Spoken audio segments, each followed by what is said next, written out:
rising from the ashes, God's rebuild.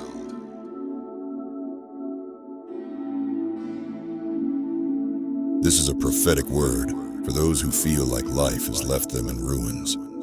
You have been through fire. You have endured betrayal, loss, confusion, and devastation.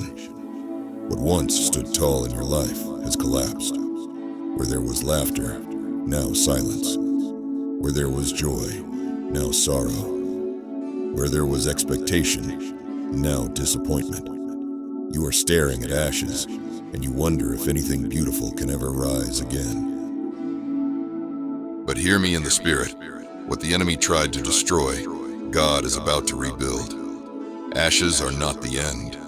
In God's hands, ashes are a sign that something new is about to be birthed. Isaiah 61:3 declares, "He will give them beauty for ashes, the oil of joy for mourning, and the garment of praise for the spirit of heaviness." Your ashes are not wasted. They are the evidence that God is about to reveal His glory through your story.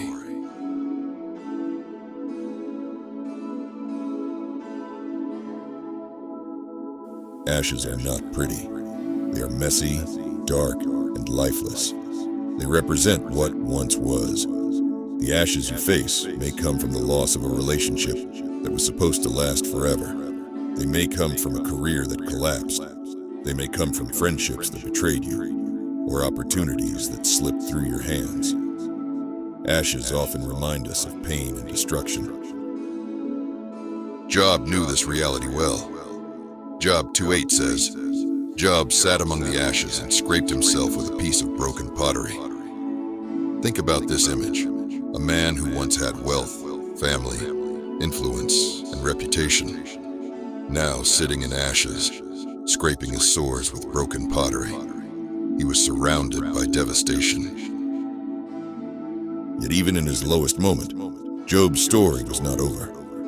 By the end, God restored him and gave him double for his loss. Job 42:10 says, "The Lord restored his fortunes and gave him twice as much as he had before." For some of you, you are sitting in ashes right now. You are surrounded by reminders of what you lost. But like Job, your ashes are not the end of the story. They are the soil where double restoration will take root. Throughout Scripture, God reveals Himself as the one who rebuilds. He does not abandon ruins. He redeems them. Nehemiah. When Nehemiah heard that the walls of Jerusalem were broken and the gates burned, he wept. The city was defenseless and shamed. To everyone else, it looked hopeless. But Nehemiah prayed, fasted, and rose up to rebuild. Though enemies mocked and threatened him, the walls were restored in just 52 days. Nehemiah 6:15. What looked impossible became a testimony of God's strength. Ezra and Haggai. After exile, the temple lay in ruins. The people were discouraged and afraid. But God raised up prophets to stir their faith. Haggai 2:9 declares, "The glory of this present house will be greater than the glory of the former house." The rebuild carried greater glory than what was lost. That's how God works. His restoration exceeds what was destroyed. Peter.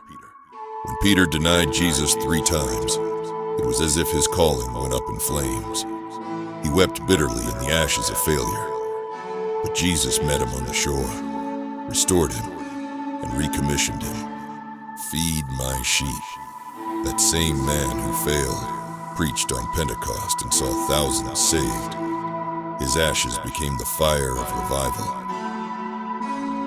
Jesus himself, the cross was humanity's darkest ashes. To the world, it looked like the end. The Son of God was dead. Hope was gone. But resurrection power turned the ashes of the cross into the glory of salvation. If God can turn death into eternal life, He can take your ashes and produce beauty beyond imagination. Ruth, a widow in a foreign land, stripped of security, clinging only to Naomi and faith. Yet God rebuilt her life through Boaz, making her part of the lineage of Christ. Her ashes became legacy. Elijah, after victory on Mount Carmel, Elijah fled into the wilderness and collapsed under a broom tree, begging for death. He felt burned out, done, finished. But God met him there, fed him, and recommissioned him. Even prophets rise from ashes. Over and over, Scripture shows that ashes are not the end. They are the place where God begins again.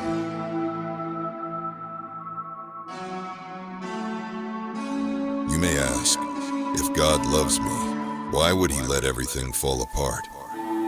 Why let it burn down to ashes? Ashes strip away false foundations. Sometimes God allows the things we trust in to collapse so we can see they were never secure.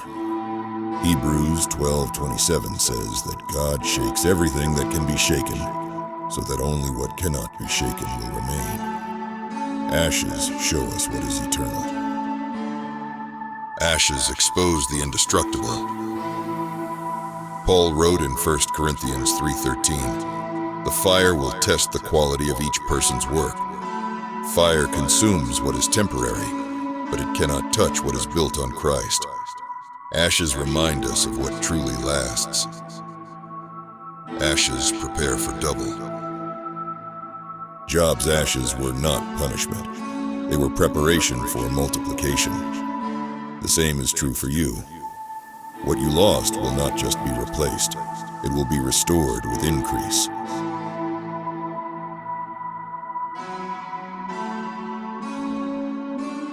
See this in the spirit. You are standing in ruins.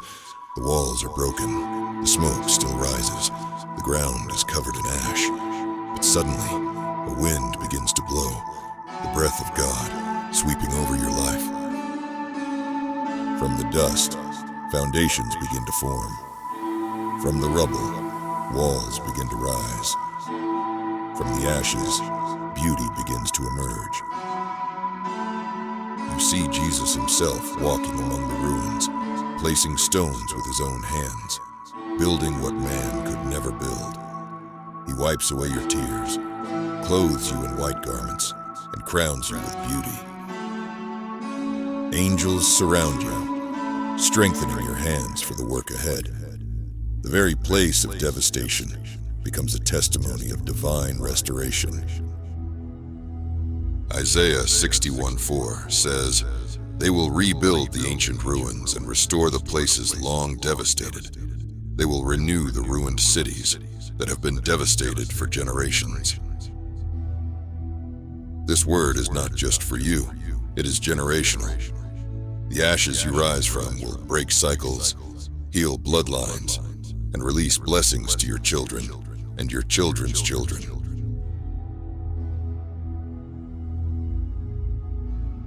Hear this clearly. You are not finished. You are not forgotten. You are not forsaken. The fire tried to consume you, but it could not destroy what God has placed in you. Where you see ashes, God sees beauty. Where you see mourning, God sees joy. Where you see heaviness, God sees praise rising. Your ashes are becoming your altar. Your ruins are becoming your testimony. The very thing that tried to break you will become the platform God uses to bless you. Psalm 147, verse 3 says, "He heals the brokenhearted and binds up their wounds." God is not just rebuilding what you lost, He is rebuilding you.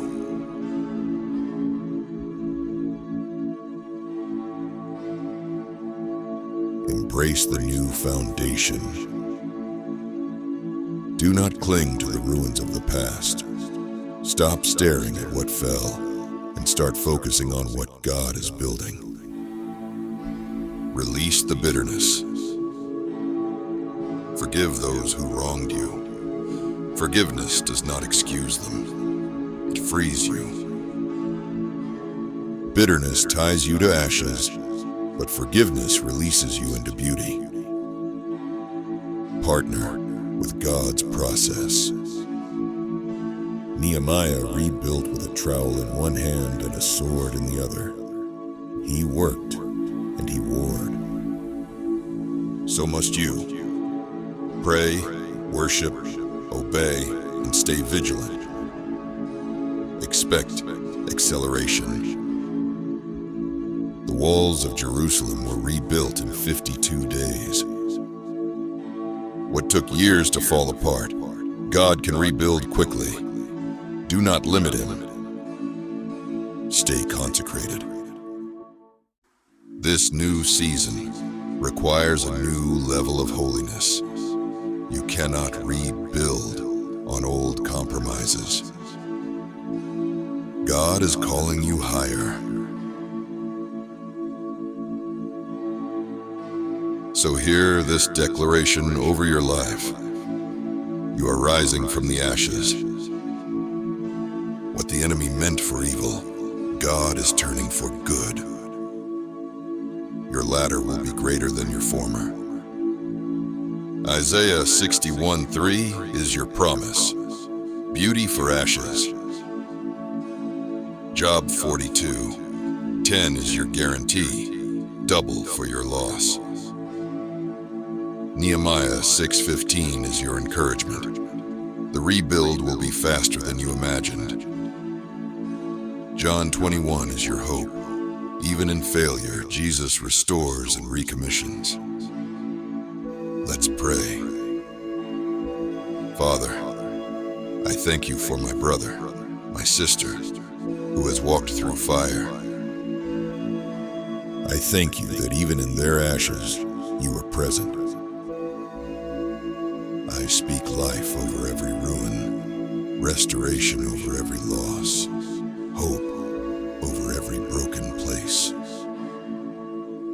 Let your spirit breathe on their ashes and bring forth beauty. Heal their hearts, bind their wounds, and give them strength to rebuild. Let their story testify that no fire is final, no ruin is permanent, and no weapon formed against them shall prosper. I declare that they will rise, they will rebuild, and they will shine with the glory of God. In Jesus' name, amen.